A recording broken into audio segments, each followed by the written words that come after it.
आदरणीय प्रधानमंत्री जी, मंच पर उपस्थित हमारे राज्यपाल श्री भगत सिंह कोश्यारी जी, महाराष्ट्र के जनप्रिय मुख्यमंत्री श्री एकनाथ शिंदे जी,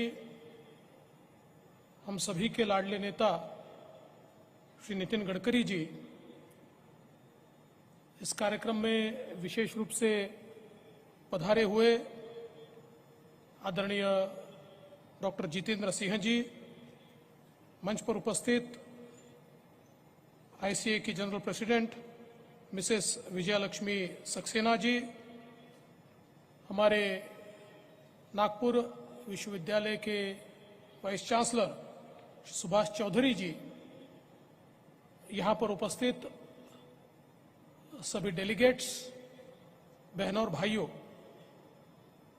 मैं आप सभी का महाराष्ट्र सरकार की ओर से और विशेष रूप से नागपुर की ओर से बहुत बहुत स्वागत करता हूं, अभिनंदन करता हूं। और 108वीं इंडियन साइंस कांग्रेस का आयोजन करने का अवसर नागपुर को और विशेष रूप से नागपुर विश्वविद्यालय को दिया, इसलिए इंडियन साइंस कांग्रेस का भी मैं बहुत बहुत आभार व्यक्त करता हूं। हम सभी को पता है कि इस 108वीं इंडियन साइंस कांग्रेस की जो थीम है, science and technology for sustainable development and women empowerment, मैं ऐसा मानता हूं कि आज के युग में ये बहुत ही महत्वपूर्ण विषय है जिस पर इस कांग्रेस में डेलिब्रेशन होगा। और मैं ऐसा मानता हूं कि विमेन एम्पावरमेंट के लिए आज का दिन ये भी एक बहुत महत्वपूर्ण दिवस है, क्योंकि विमेन एम्पावरमेंट की प्रतिमा के रूप में जिनको देखा जाता है, ऐसे क्रांति ज्योति सावित्रीबाई फुले, इनकी आज जन्म जयंती है, मैं उनको भी आज के इस मौके पर नमन करता हूं। हम सभी जानते हैं कि साइंस एंड टेक्नोलॉजी में ये ताकत है कि जिस प्रकार की gender equality sustainable development goals में हम लोग अचीव करना चाहते हैं, 2030 तक जिस जेंडर इक्वालिटी की बात हम लोग करते हैं उस तक पहुंचना है, तो उसका माध्यम ये साइंस एंड टेक्नोलॉजी हो सकता है। और आज जब भारत सहित दुनिया के सारे देश जलवायु परिवर्तन के कारण सस्टेनेबिलिटी की खोज कर रहे हैं, जिस समय मनुष्य के अस्तित्व पर एक संकट है, हमारे कृषि के सामने, हमारे पर्यावरण के सामने एक संकट है, ऐसे समय सस्टेनेबिलिटी ये एक बहुत महत्वपूर्ण विषय है।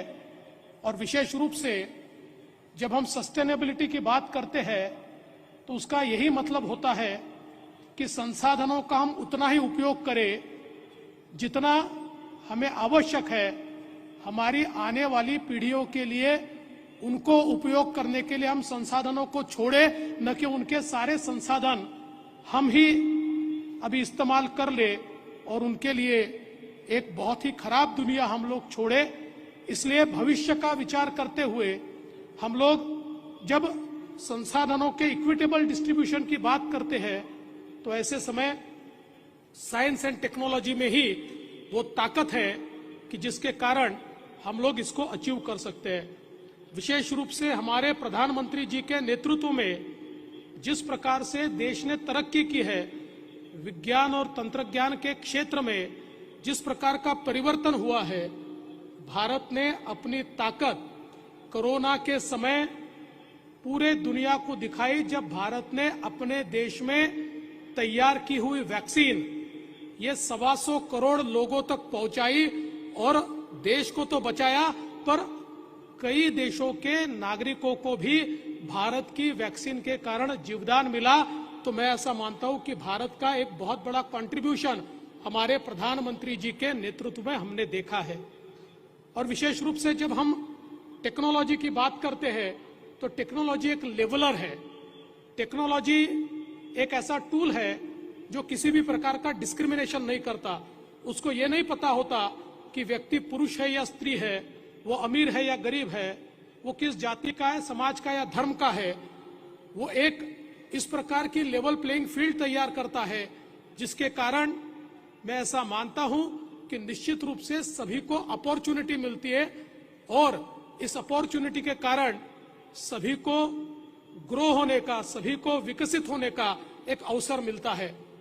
मैं आज के इस मौके पर निश्चित रूप से इतना ही कहूंगा, 108वीं इंडियन साइंस कांग्रेस ये यशस्वी तो होगी ही, लेकिन यहां पर जो डेलिब्रेशंस होंगे साइंस एंड टेक्नोलॉजी के फील्ड में और विशेष रूप से उसके आधार पर विमेन एम्पावरमेंट के फील्ड में हम जरूर इसके कारण बहुत बड़ी तरक्की करेंगे। और साथ साथ आने वाले दिनों में विशेष रूप से हमारी जो विमेन पावर है, हमारी जो नारी शक्ति है, इस शक्ति का आविष्कार हमारा समूचा देश देखेगा और उसी के भरोसे हम सब लोग मिलकर तरक्की कर पाएंगे। मैं फिर एक बार इस 108वीं इंडियन साइंस कांग्रेस को बहुत बहुत शुभकामनाएं देता हूं और यहां पर मुझे निमंत्रित किया, इसलिए आभार व्यक्त करते हुए अपने शब्दों को विराम देता हूं। जय हिंद, जय महाराष्ट्र, जय भारत। इसके लिए हमें ऐसे इनोवेशंस पर काम करना होगा जिससे मेटल और प्लास्टिक स्क्रैप का बेहतर इस्तेमाल हो सके। हमें प्रदूषण कम करने और स्क्रैप को उपयोगी बनाने पर एक साथ काम करना होगा। साथियों, आज भारत स्पेस सेक्टर में भी नई ऊंचाइयों को छू रहा है। Low cost satellite launch vehicles की वजह से हमारी क्षमता बढ़ेगी और दुनिया हमारी सेवाएं लेने के लिए आगे आएगी। निजी कंपनियां और स्टार्टअप्स इन अवसरों का फायदा उठा सकते हैं। R&D लैब्स और एकेडमिक इंस्टीट्यूशन से जुड़कर स्टार्टअप्स को आगे बढ़ने का रास्ता मिल सकता है। ऐसे ही एक और विषय है क्वांटम कंप्यूटिंग का। आज भारत क्वांटम फ्रंटियर के तौर पर दुनिया भर में अपनी पहचान बना रहा है। Quantum computers, quantum chemistry, quantum communication, quantum sensors, quantum cryptography और न्यू मटेरियल्स की दिशा में भारत तेजी से आगे बढ़ रहा है।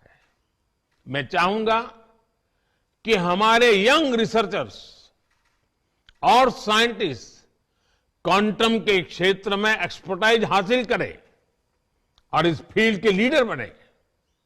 साथियों, आप भी जानते हैं कि साइंस में लीड वही लेता है जो इनिशिएटिव लेता है।